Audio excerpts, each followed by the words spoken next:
I'm pleased to welcome you all. I'm Kate O'Donnell, I'm from the University of Glasgow and I'm the current chair of SAPC. So I'm really pleased to welcome you to our annual meeting. It's been a great start, I've really enjoyed it, I heard some great presentations already this afternoon and I know talking to others they are also finding the same. Don't forget to tweet if you want, there's a lot already there and it's good to keep that going and that conversation going. I'm very pleased to be chairing what has very rapidly become one of the key and highlight parts of our conference, the Helen Lester Memorial Lecture. Professor Helen Lester was a real inspiration to many of us here in the room as a mentor, as an academic, and I suspect probably most importantly to Helen as a GP. Helen died peacefully in March 2013, surrounded by her family, and obviously many people were touched by her death and that loss, and particularly those of us here in SAPC as part of that family, because Helen had been a very key part of our organisation. She was the secretary from 2004 to 2010, which is when I first got to know Helen. And then she was the chair from 2010 to 2013. And I'm absolutely delighted to be able to welcome Hugh Lester, Helen's husband, and Eleanor, one of her daughters, here to join us today. I think it's really important for us to keep that link and still see you at our meetings, and thank you for coming over. Helen challenged all of us to think creatively, both those of us, those who are GPs and had a clinical commitment to patients, and those of us as non-clinicians but involved in academic primary care research, to really think creatively, particularly in relation to care for those in vulnerable positions and in relation to mental health. One of the last lectures that many probably heard Helen give was the James Mackenzie lecture at RCGP. And if you haven't realised before, it is still on YouTube and it's well worth some of your time watching that lecture. Again, it's a real challenge, a real inspiration. In being bothered about Billy, Helen asked us to think differently about the needs and care of those with mental health problems, and not only just to think about that, but actually to act on it. And so that's been part of the underpinning theme of the Helen Lester Memorial Lecture, and this is now the fourth in our annual series. And so I'm delighted this evening to welcome Mark Gilman to give this year's Memorial Lecture. Mark has spent over 30 years working in addictions research, in policy and in practice. He had a formal title of Strategic Recovery Lead for Substance Misuse at Public Health England, but colloquially became known as the Recovery SAR. In July 2015, Mark left that post and took on a new role as the Managing Director of an organisation called Discovering Health. And very much when reading Mark's website, it's clear that actually there's a move away in their thinking about using the word recovery and actually thinking about health. Mark works with a range of individuals and organisations dedicated to increasing and improving health and well-being. Again, particularly for those who find themselves in more marginalised situations. And also importantly, I think at this time, about addressing and challenging the issue of inequalities and austerity and the impact that has on people's lives. I'm also really pleased to welcome Glenn, who has come along with Mark. Mark's going to talk about Glenn's story during his presentation, and at the end, if anyone has questions in particular that they'd like to ask Glenn, he's happy to take questions at the end of the lecture and also afterwards when we meet for a reception at the end. So, to find out more about discovering health with meaning and purpose, I'd like to welcome Mark Gilman to the lectern. Thank you.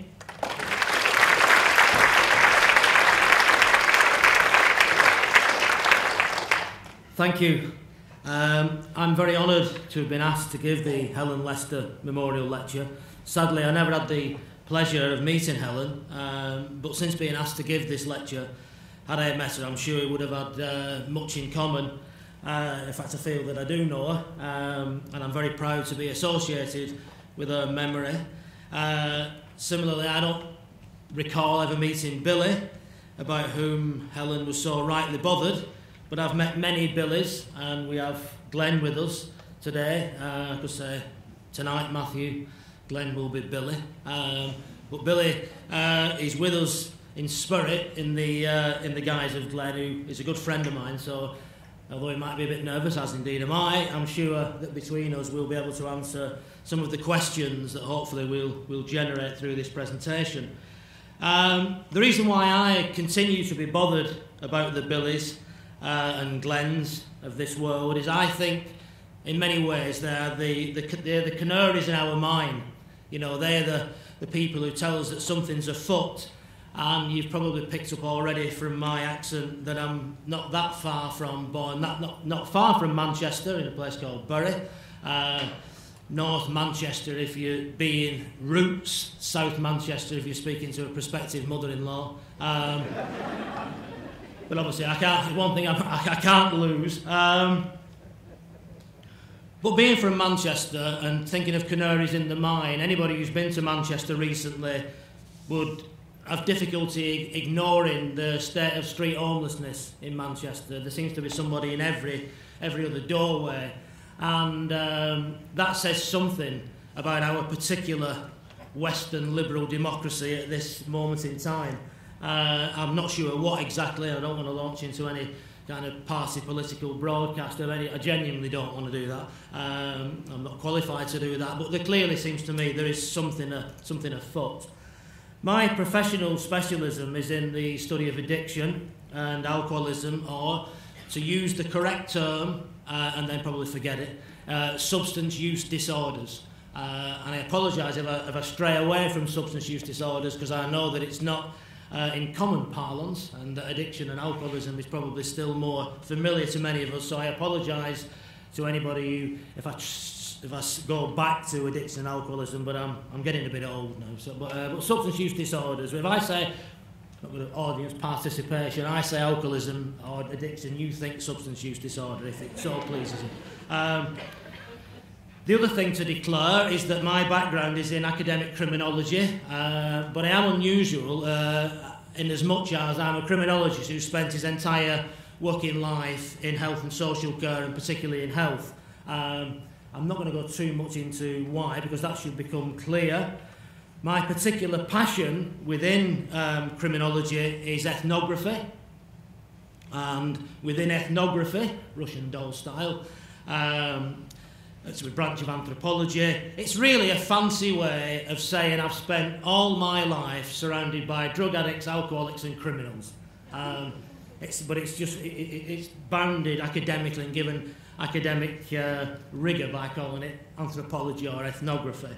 So I spent 20 years professionally from 1985 to 2005 seeking to understand and interpret the many personal, familial and social problems that are associated with substance use disorders. And since 2005, until leaving Public Health England in two years ago almost exactly, studying the solution and coming to the conclusion that there is a solution. And people like Glenn are living testimony that there is a solution. I think that's important because having worked on the clinical medical side for many years, I've run methadone clinics, etc., etc. It's often easy to slip into a form of therapeutic nihilism because often what we see, if we're on a particular, looking at this phenomenon from a particular position, we may well see the drug-seeking behaviour of people, etc. We may not see them get that well. It may lead us to think, well, are these people worth bothering with? But one of the things about recovery from addiction and alcoholism is often, sadly for general practitioners and people on the medical clinical side, we often see the problem but we don't see the solution, because almost by definition, when people like Glenn have moved into the solution, they tend to have moved away from the medical and clinical world and into the world of the community. I'm also not a numbers man. I've always been drawn to quality, hence the ethnography and anthropology. I've always been drawn to qualitative methods of social inquiry. And 2 years ago, now that I'm a recently liberated civil servant, I've almost detoxified myself of quantitative data. Clearly can't let go of the suit, but I'm working on it. One day, if you invite me back, I might turn up in jeans and a t-shirt, who knows what liberation lies ahead. But at the moment, when I set out on this journey 30 years ago, I also would have declared myself as an agnostic. I was too lazy to be an atheist because that seemed like hard work, but I didn't really believe in anything. But since I've been studying this thing called recovery over this last 10, 12 years, I no longer would describe myself certainly not as an atheist or an agnostic. I declare myself having found some faith purely by, not talking about religiosity at all now, but seeing people like Glenn, and Glenn, I know Glenn quite a while, who quite frankly should be dead. You know, there's a band made up of members of Narcotics Anonymous called the Should Be Deads. And indeed, many people who I thought were dead, I've seen people I had assumed, having seen them in clinical settings, that they were indeed dead, only to see them in the rooms of Alcoholics Anonymous, Narcotics Anonymous, Cocaine Anonymous, alive and well. But anonymous also to the medical profession, tragically. So hopefully tonight we can put some of that right. Exposure to these miracles has also given me this faith by... There's a quote from the big book of Alcoholics Anonymous, which I've got in my bag, and I'm resisting the urge to get out like the Bible and start preaching from it. But there is a quote in there that says about a spiritual awakening. One of the originators of Alcoholics Anonymous, a guy called Bill Wilson, and there's a great quote where he said, when he stepped into the sunlight of the spirit and away from the icy intellectual mountain in whose shadow he had shivered. And I feel the same way about addiction science, quite frankly. I know I'm on dangerous territory, but I am critical with a Q. I know you can't spell critical with a Q. But, I have a fundamental critique of the nature of addiction science, born out of my experience in the last 12 years. And every morning, now that I've got this new faith, I ask God to protect me from exposure to spreadsheets. And if God hears my prayers during that day, then when I retire at night, I thank God for a daily reprieve from performance management metrics. Because as you know all too well, what gets measured is what gets done and what gets paid for. If we can't put a number on it, then it doesn't seem to have any value, it doesn't exist. And this in part might explain or contribute to some of the professional cynicism and therapeutic nihilism around notions of recovery. But don't get me wrong, I'm not an idealist. I'm from Manchester, not Ebden Bridge. I'm not hippie. Yeah? I do understand the need for numbers. But I once heard a quote, and I think it was a guy called Ernie Drucker at a conference way back in the mist of time in 1990. But he came out with something that went like this. He was doing a lecture about public health epidemiology. And he said, we need the numbers. We absolutely need to understand this phenomenon. We do need the numbers. But he then went on to a quote that just was etched in my mind from that day to this. But we also need to be able to taste the salty tears of the human beings whose lives lie behind the bald statistics of epidemiology. And I thought, that'll do for me. That's what these are people's lives, you know. Those spreadsheets that are bandied around performance management tables and bounce between central government, local government, clinical commissioning groups, etc., and health and wellbeing boards, those numbers, they're people. There's people like Billy and Glenn behind those numbers. And that's my real passion. And I want to claim, by way of honouring Helen and a lecture bothered about Billy, I want to claim that substance use disorders are indeed manifestations of mental illness. And I believe that mental health is the biggest challenge facing us at the moment in terms of health. Because I've never met an addict or an alcoholic who didn't also suffer from a comorbid mental illness. In fact, much of the drug-seeking behaviour is born out of a need to self-medicate the pain of the very existence. Helen reminded us that men with serious mental illness live 20 years less and women 15 years less than the general population. Helen also quoted that these shocking data are a scandal of premature mortality that contravenes international conventions for the right to health. You're all probably aware of the data showing that people with a mental health problem suffer from very poor physical health. You may also be aware that there are some postcodes in Glasgow where men would have a better life chance in Basra or North Korea. And it's not just the fried Mars bars. Yeah? There's something else afoot. And in that context, one of the books that I want to recommend or commend to you is Carol Craig's book about Glasgow, or the Glasgow Effect, which is called The Tears That Made the Clyde. And she draws on her experience and observations about the situation in Glasgow that lies behind those shocking health inequality data, the figures. Personally, I've had plenty of personal experience of the existential traumas of everyday life. As an only child, I watched my father die from a brain hemorrhage when I was 12. I was born and raised, this is where you get the violins out there. I was born and raised, but launched into a country and western song at some point. I was born and raised in a newsagent's shop. Unfortunately, it was a newsagent's shop that was regularly burgled. So my dad had died, and my mum were doing her best, God bless her, to run the shop and keep me in some kind of control. But so I understood the anxiety of being a victim of crime. It's one of the reasons, as a criminologist, I don't buy into the idea of criminals as proto-revolutionaries, you know, because working class criminals tend to rob working class people. They don't tend to travel far. You know, they tend not to be very, very efficient criminals. If there's a heroin addict living at number 15, when they've plundered their own house, it's number 17, number 13 going to get it next, you know. So I don't romanticise what it means to live in an area that is bedevilled by high crime rates.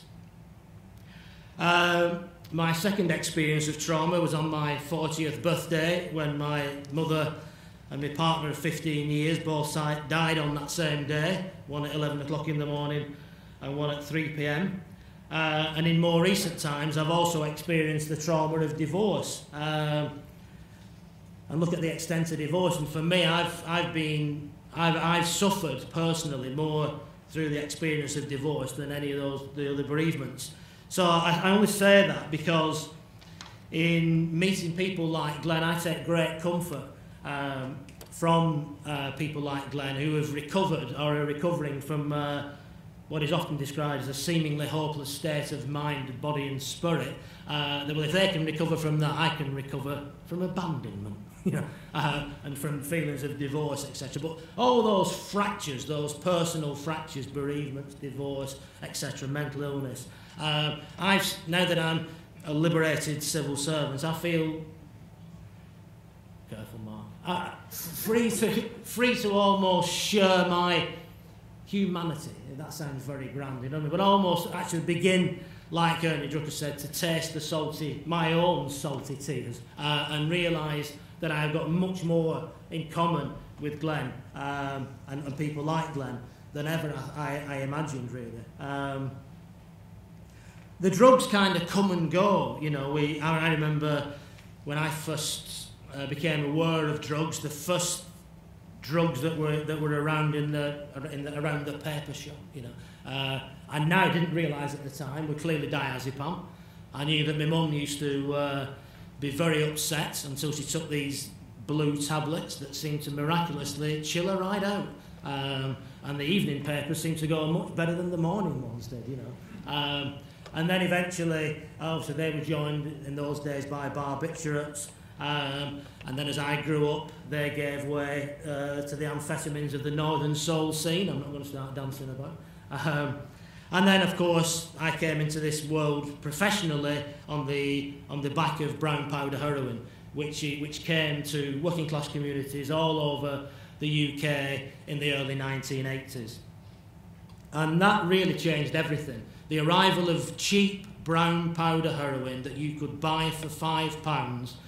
You can probably Google what £5 could buy you in 1983, 82, 83. But from memory, you'd get 4 cans of beer and 20 fags or something, or maybe 4 cans of beer and 10 cigarettes. So for a £5, you could buy a drug, heroin, that you didn't need to inject. You could smoke it on a Kit Kat wrapper. People were more than happy to experiment with this new brown powder. In fact, many times, people didn't even know it was heroin. I'm not saying that they were ignorant to it, but they just called it, and still do often, just call it brown. It's just a brown powder that you can smoke and inhale off foil, so you don't have to inject it. It's not a big deal. I mean, nowadays, many people do inject it, but it changed everything. The arrival of brown powder heroin, basically, in terms of the contemporary history of addiction in this country, changed, not overnight, but it felt like it changed overnight with the arrival of brown powder heroin. And I remember speaking to the Bard of Salford, John Cooper Clarke, who was on the record with his own story around that time, where I won't try and do his accent, where he said, the problem with heroin is it solves problems you never even knew you had. Yeah. And that really set the ball rolling for the wholesale uptake of brown powder heroin use. Since then, my first job was to investigate the rise of brown powder heroin use in the north of England. So we got a grant from the Health Education Council to study young people and heroin in the north of England. I launched into that with all the fervour of a young anthropologist, and many stories. I'll tell you some of them in the reception probably afterwards about being in places where even my accent sounded posh, you know. The interviews had to be recorded and translated by the wife of a visiting Texan professor. So how it ever got written up, I'll never know. When just one story, we were in we were in Wombwell near Barnsley, between Sheffield, and it was I was trying to interview a man and a woman about why they'd encountered heroin and why they'd carried on using heroin. And the guy started telling me some elaborate story about, well, it's because the chimney fell in. I said, what do you mean, the chimney fell in? He said, yeah, the chimney fell in, man. He said, the chimney fell in. This is kind of metaphysical thing. No, the chimney fell in. He said, it's February. The chimney fell in, it smashed through the outhouse. And he said, up to then, we'd only been taking amphetamine. You don't want to be up all night and be cold. Yeah? So a really banal reason for using heroin. And then his wife, God bless her, came out of a heroin-induced coma. It looked like it, she was just nodding out. And I said, so why do you carry on doing it then? She went, because it sends thee to Ethiopia. It was the time of Band-Aid, you know. And he went, no, you mean Utopia. Yeah, that's it, yeah. So the chapter in the book we've contributed to is actually called Ethiopia or Utopia, a reflection on the new heroin users. So there are many stories like that. But the conclusion I came to from the world of research is that addiction is never about the substances involved, and it's always about the reasons why people continue to use those alcohol and other drugs despite the obvious physical harm. So for me, addiction is fundamentally about the human condition. And here I want to recommend a couple more books, or the work of a guy called Gabor Mate and a guy called Bruce Alexander. Gabor Mate wrote a book called In the Realm of Hungry Ghosts. Great title. Yeah. In the Realm of Hungry Ghosts. And he presents addiction not as a discrete phenomenon confined to an unfortunate or weak-willed few, but as a continuum that runs throughout and perhaps underpins our society. Not a medical condition distinct from the lives it affects, rather the result of a complex interplay between personal history, emotional and neurological development, brain chemistry, and the drugs and behaviours of addiction. In particular, Dr. Mate draws our attention to the role of trauma in substance use disorders. How many people who are suffering from addictions of all kinds, particularly addictions to depressant drugs, alcohol, opioids, benzodiazepines, are in effect self-medicating childhood trauma. Bruce Alexander is maybe familiar to some of you. He wrote a book called The Globalisation of Addiction, And he draws our attention to a much bigger aspect, and it's seen in the subtitle to his book, which is, so it's called The Globalisation of Addiction, a Study in Poverty of the Spirit. And that introduces the whole notion that actually, maybe even more so, contemporary addiction may be, I'm coming to believe, that the deepest forms of addiction and alcoholism are indeed manifestations not only of a mental health issue, but indeed a spiritual malady. Yeah, there is something, a soul, it seems to me, and Glenn will talk about this more eloquent than I ever could, some form of soul sickness. There's some form of deep void at the very core of the being of an addict or an alcoholic that drugs and alcohol, either or, will fill. And what I've observed also is if we're not careful, where, you know that kids game, whack-a-mole, boom, boom, that if you put down the drink, and that's all you do, the danger is you'll pick up a drug. You put down a drug, and you don't do anything else, the danger is you'll pick up a box of donuts into type 2 diabetes, yeah? Put down the donuts, pick up a bookmaker's pen, or indeed online gambling, or internet pornography, or dating sites, or anything to fill that void. Gaming. It seems to me ever more that what's at the heart of the most deep-seated forms of addiction, which themselves are both manifestations of a mental illness, but also even of a deeper spiritual malaise. And here we get to give a name check to no less than Dr. Carl Gustav Jung. Because way back in the mists of time, in the history of the evolution of Alcoholics Anonymous, which is still, for me, one of the most efficacious ways of dealing with the deepest forms of addiction and alcoholism, Carl Jung once treated, you can Google all this at your leisure, a guy called Roland Hazard. And Carl Jung, I won't try and do the Zurich accent circa 1929, but Carl Jung, in effect, said to Roland Hazard, was the child of one of the richest families in New York at that time. But he was a fall-down drunk. He was a hopeless, helpless alcoholic. But money wasn't a problem. So Roland's family, looked everywhere for cures, sent him everywhere they could possibly think of, and he ended up. I always imagined that they got the whatever. If you had a phone book in 1929, yeah, and then right, what's Freud doing? Well, thankfully Freud were busy because God knows what we're doing with ourselves otherwise. Yeah, Adler must have gone fishing, but Carl Jung were in. Carl Jung answered the phone and said, "Bring him over." Anyway, so Roland Hazard spends a full year around about 1929 with Dr. Carl Gustav Jung as his personal physician. Yeah, and at the end of that year, Carl Jung, I like to imagine that Carl Jung says to him in a Bury accent, in a Zurich accent, "Roland, you have exhausted my psychotherapeutic armamentarium. I have done unto you everything that addiction, science, psychiatry, psychotherapy can do. You're done, mate." So it's with God's speed and a good wind that you set sail from here and go back to New York. You've done it. I've done everything you can, mate. And so Roland gets on the train at Zurich.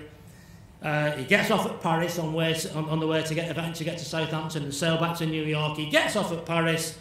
And unfortunately, somebody asked him the very wrong question ever to ask Roland Hazard, "Would you like a drink?"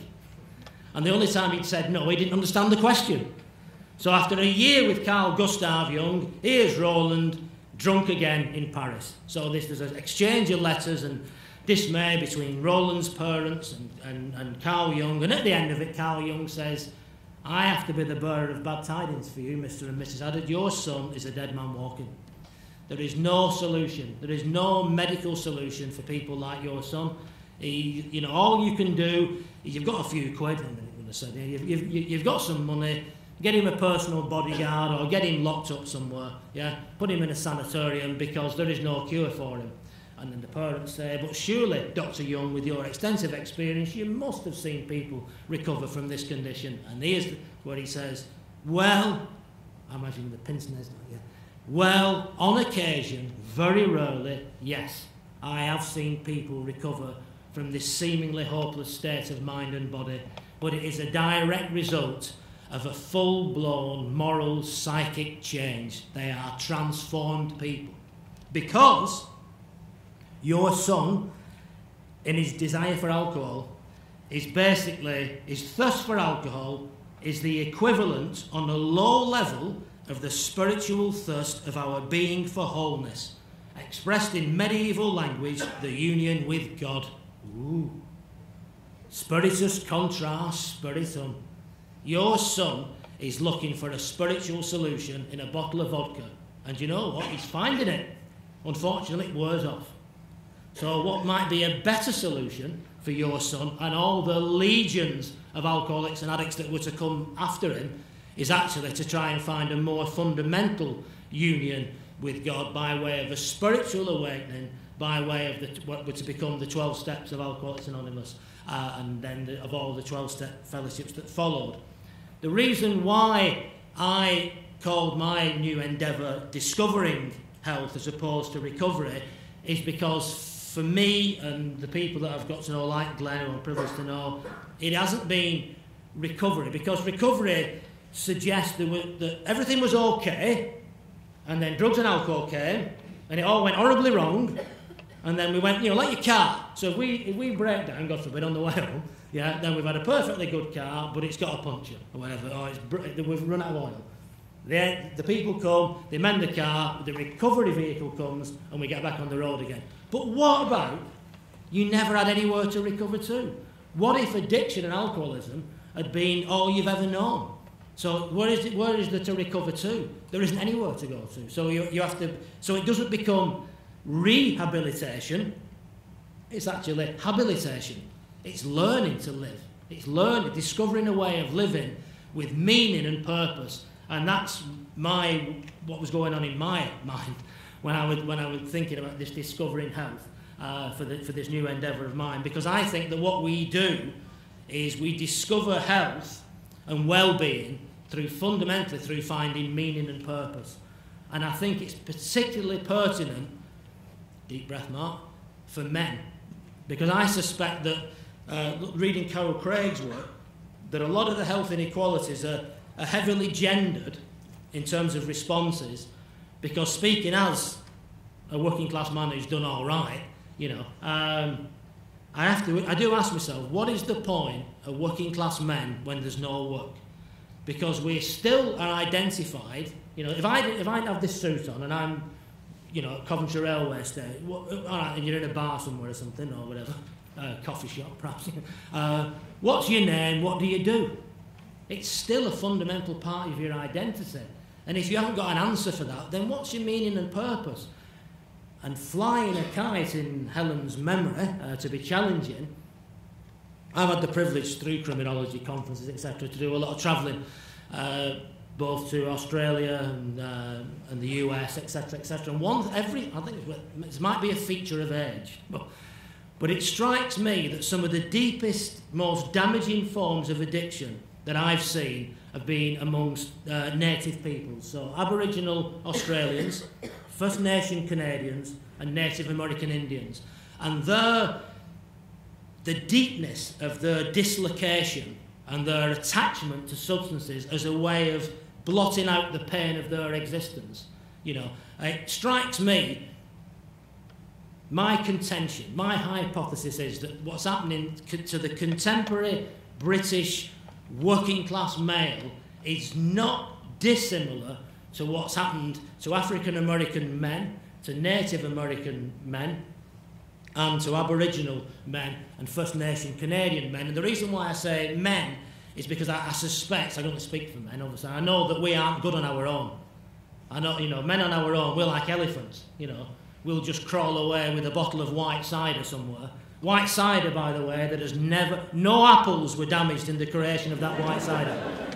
I have yet to go to a polite dinner party and anybody to say, would you like a vol au vent? Yeah, would you like your white cider chilled? Because we don't drink it, do we? White cider is produced solely for the purpose of dislocated people to ease the pain of their existence. So, going forward, I think it's ever more important to try and find some form of meaning and purpose particularly for men, and obviously I don't mean that to be sexist at all, I can only observe what's happening to my own gender, but I do think that that's a real pressing issue, because otherwise I think we run the risk, what I'm observing, of an observation by a guy, an author called Edward St. Auburn, some of you might have read. He wrote a book where he described for himself, he described his period of being physically dependent on opioids, on heroin in particular, as a choice that he made as an alternative to suicide. That it was halfway between living and death, and it allowed him to exist for a while. And I worry, genuinely worry, that some of our deepest forms of contemporary addiction are actually people trying to make sense and to find some form of meaning and purpose. I just want to try and finish with an introduction to Glenn, then we can open for questions. I met Glenn 8.5 months ago, and I'm indebted to Glenn, because going through my personal trauma at that time, still I'm a bit from the divorce, I didn't go to see my GP, I went to see Glenn. Because I may well have benefited from some mirtazapine in order to sleep. I probably should have done, yeah. But I chose to actually go and speak to somebody and get involved with a group of people who I took inspiration from, because they had managed to form some form of meaning and purpose out of a position that seemed to be much more challenging than my first world problem of upgrading from a 4-bedroom house to a static caravan. But Glenn had come from the street, yeah, and had diced with death on a daily basis. Glenn, without taking too much of the story, the only place Glenn got any reprieve is in prison. You know, the only place he ever got any healthcare was in prison. But now he's with us today and alive and well, and an inspiration to me. The other thing, without spurring his blushes too much, is Glenn and people like Glenn have taught me another fundamental, essential characteristic for me, which is humility. You know, knowing that for all my degrees, for whatever they're worth, they still couldn't help me at my dark night of the soul. My personal dark night of the soul. I needed to be with other people. Yeah, I needed to be with people who kind of understood what this kind of I'm trying to stop saying existential, but I'm a child of the 70s. Too much Sartre for breakfast, you know. But that, do you know what I mean? But that existential. So anyway, in summary, there are two things that I'm most proud of professionally. One is the documentation from Public Health England, which is called Facilitating Access to Mutual Aid, which you can download from the PHE website or the National Treatment Agency website. And that shows you exactly how when the next addict or alcoholic that you suspect somebody who's an alcoholic or an addict comes in to your contacts, that you refer them and suggest that they may go to a meeting of Alcoholics Anonymous or Narcotics Anonymous or Cocaine Anonymous, and it shows you on the documentation how to do it. And I would personally ask you to do that based on my 30-odd years' experience, but more importantly, I would ask you to do that in the memory of Helen Lester in order to remain bothered about Billy. Thank you very much.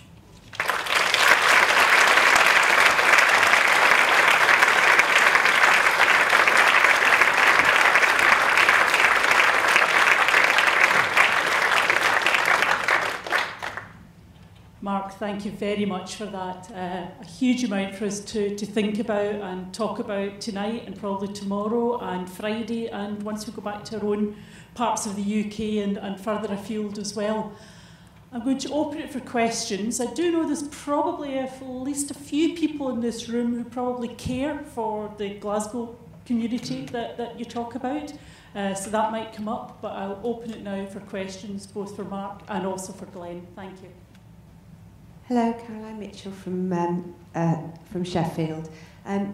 I see a lot of patients who are trying to recover health, discover health, and they usually end up in the flats around our practice. And they come, and I try really hard to concentrate on their health. They're often stabilised, maybe having methadone or whatever. But then very quickly I see them as vulnerable adults. They become easy prey for the local criminals who find out very quickly where they live. And just when you feel as though you're getting somewhere in sort of a bit like a ball of string with lots of knots, and I really try and concentrate on physical health as well, because a lot of people have really bad lung disease and lots of other things that are sort of all cropping up. And then before I know it, they've moved again. And it's just that, and then I've done some work through research and gone back to a service users group, which was fantastic. I learned so much just from that group and listening to people. And he just said, oh, how many GPs have you had in the last year? And they go, and one goes, oh, 3, 5, 7. You know, we're kind of almost irrelevant. How can we sort of challenge and get healthcare to people who need it most? What should we do? On the move. I'm not sure I can. In terms of I don't know Sheffield intimately, but yeah.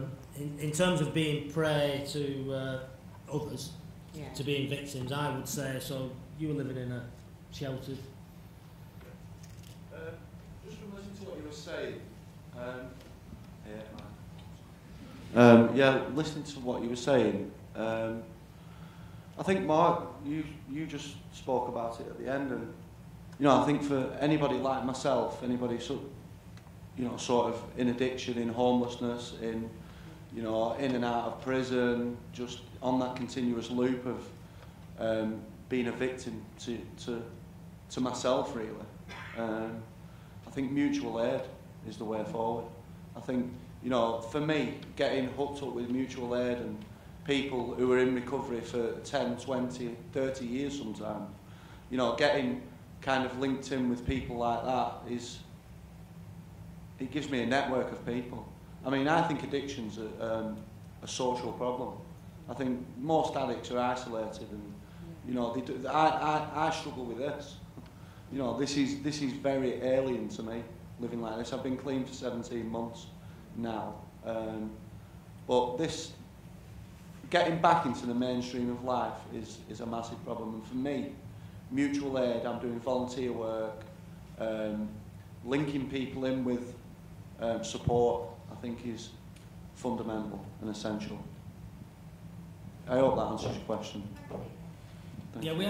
There are some housing, there's several housing options now, so there's a continuum, there's a thing called Housing First, which is basically a house for people who are maybe still using or drinking, to try and give them Maslow's hierarchy of needs, give them a house first, and then a continuum all the way through to places like that are abstinence-based housing.